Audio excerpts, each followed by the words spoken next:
எஜமானன் நீங்க தானே, என் எஜமானன் நீங்க தானே, எஜமானன் நீங்க தானே, என் எஜமானன் நீங்க தானே. உன் கரத்தையே நோக்கிடுவேன், என்னை என்றும் நீர் நடத்திடு.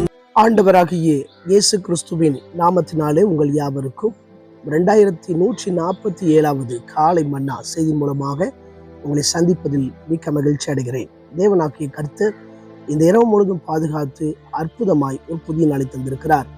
அவருக்கே மகிமை உண்டாகட்டும். இந்த நாளிலும் நாம் யாருக்காக எதற்காக ஜெபிக்க வேண்டும் என்று சொன்னால், ஒரு குறிப்பிட்ட கிராமத்தில் பரமசிவம் என்ற ஒரு மனிதர் இருக்கிறார்.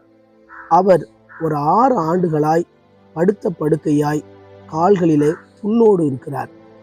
அந்த பரமசிவம் என்ற மனிதனுக்கு கர்த்தர் நல்ல சுகத்தை கொடுக்கும்படியாக, இயேசுவை ஏற்றுக்கொள்ளும்படியாக நாம் ஜெபிப்போம்.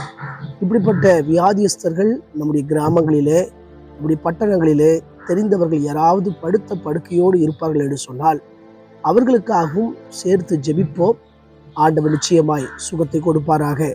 இந்த காலை மன்னா ஆதாரத்துக்காக எடுத்துக்கொண்ட வேத வசனம் சங்கீதங்களின் புஸ்தகம் 126ஆம் அதிகாரம் 5வது வசனம். கண்ணீரோடு விதைக்கிறவர்கள் கெம்பீரத்தோடு அறுப்பார்கள்.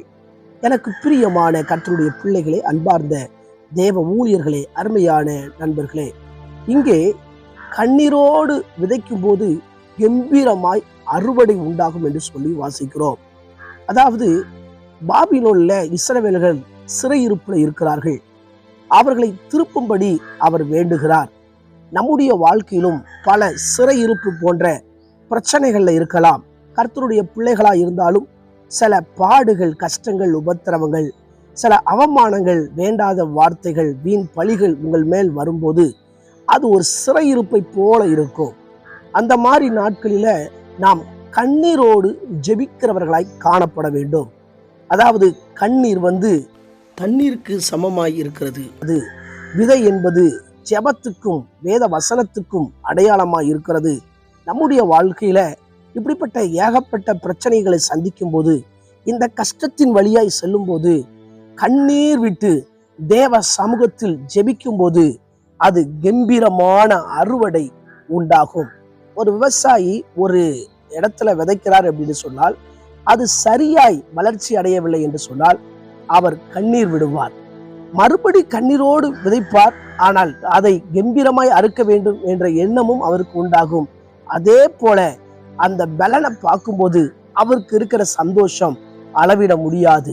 அதே போலதான் நம்முடைய வாழ்க்கையில கூட சில கஷ்டங்கள், பாடுகள், உபத்திரவங்கள் வரும்போது கண்ணீரோடு ஜெபிப்போம், கம்பீரமான அறுவடை உண்டாகும்.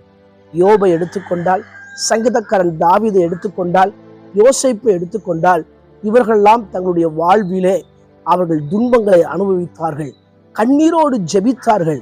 ஆகவே கர்த்தர் அவர்களுடைய சூழ்நிலை எல்லாவற்றையும் மாற்றினார். இதை பார்த்து கொண்டிருக்கிற அன்பான கர்த்தருடைய பிள்ளைகளே, ஒருவேளை வியாதி நிமித்தம் கண்ணீர் வடித்து கொண்டிருக்கலாம். ஒருவேளை என்னுடைய பிள்ளைகள் சரியா இல்லையே, அவர்கள் இஷ்டத்துக்கு போகிறார்கள் என்று சொல்லி நீங்கள் யோசித்துக் கொண்டிருக்கலாம். எனக்கு ஒரு நல்ல வேலை இல்லையே, எனக்கு நல்ல ஒரு திருமணம் முடிய மாட்டுக்க, இப்படி சொல்லி யோசனையோடு நீங்கள் பார்த்து கொண்டிருந்தால் உங்களை பார்த்துதான் ஆண்டவர் சொல்கிறார், கண்ணீரோடு ஜெபித்தால், நீ கண்ணீரோடு ஜெபிக்கும் போது கம்பீரமான அறுவடை, கம்பீரமான பதில் உண்டாகும் என்று சொல்லி உங்கள் கடனை குறித்து யோசித்து கொண்டிருக்கலாம். எப்படிதான் அடைக்க போறேன்னு தெரியலையே, எனக்கு வழிவாசலே இல்லை என்று சொன்னால் முழங்கால முடக்கி கண்ணீரோடு ஜெபித்து பாருங்கள். ஆண்டவர் நிச்சயம் உங்களுக்கு அற்புதம் செய்து கடனே இல்லாத வாழ்க்கைக்கு நேராய், ஆசீர்வாதம் உள்ள வாழ்க்கைக்கு நேராய் நடத்துவார். உங்களின் சிறையிருப்பை கர்த்தர் திருப்புவார். கண்களை மூடி ஜெபிக்கலாம். எங்களை நேசிக்கிற நல்ல தகப்பனே, இந்த வேலைக்காய் வருகிறோம். நாங்கள் கேட்ட வார்த்தையின்படி கண்ணீரோடு ஜெபிக்கிறவர்களாய் எங்களை மாற்றுங்க ஆண்டவரே. ஆண்டவரே, நாங்கள் தீர்மானம் எடுக்கிறோம் ஆண்டவரே. ஒரு குறிப்பிட்ட நேரத்துல, குறிப்பிட்ட வேலையில, சில காரியங்களுக்காக, சில பிரச்சனை மாறுவதற்காக நாங்கள் கண்ணீரோடு ஜெபிக்க கிருபை பாராட்டுங்க. பரிசுத்தவான்களுக்காக ஜெபிக்கணும், ஊழியங்களுக்காக ஜெபிக்கணும், ஆண்டவரே பிள்ளைகளுக்காக ஜெபிக்கணும், குடும்பங்களுக்காக ஜெபிக்கணும், தேசத்துக்காக ஜெபிக்க கர்த்தர் உதவி செய்வீராக. தொடர்ந்து தேவ பிரசனம் இந்த நாளில் எங்களை நடத்தட்டும். இயேசுவின் மூலம் ஜெபம் கேளும் ஜீவனுள்ள நல்ல பிதாவே, ஆமென். ஆண்டவர் சித்தமானால் மீண்டும் நாளை காலை புதிய காலை மன்னா செய்தி மொழியில் சந்திக்கிறேன். அதுவரை தேவ கிருபை தாங்குவதாக.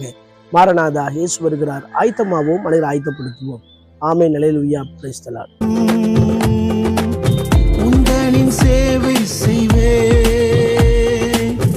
எந்த சூழ்நிலையிலும்